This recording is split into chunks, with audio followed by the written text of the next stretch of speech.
God's Amazing Grace. The Father's Frown. June 10th. This is your hour and the power of darkness. Luke chapter 22 verse 53. As the Son of God bowed in the attitude of prayer in the Garden of Gethsemane, the agony of his spirit forced from his pores sweat like great drops of blood. It was here that the horror of great darkness surrounded him. The sins of the world were upon him. He was suffering in man's stead as a transgressor of his Father's law. Here was the scene of temptation. The divine light of God was receding from his vision, and he was passing into the hands of the powers of darkness. In his soul anguish he lay prostrate on the cold earth. He was realizing his Father's frown. He had taken the cup of suffering from the lips of guilty men and proposed to drink it himself, and in its place give to men the cup of blessing. The wrath that would have fallen upon man was now falling upon Christ. It was here that the mysterious cup trembled in his hand. Jesus had often resorted to Gethsemane with his disciples for meditation and prayer.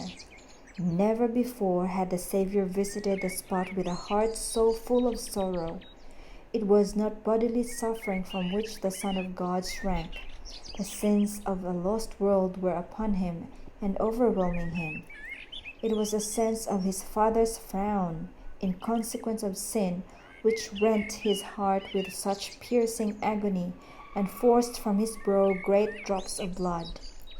We can have but faint conceptions of the inexpressible anguish of God's dear Son in Gethsemane as he realized his separation from his Father in consequence of bearing man's sin.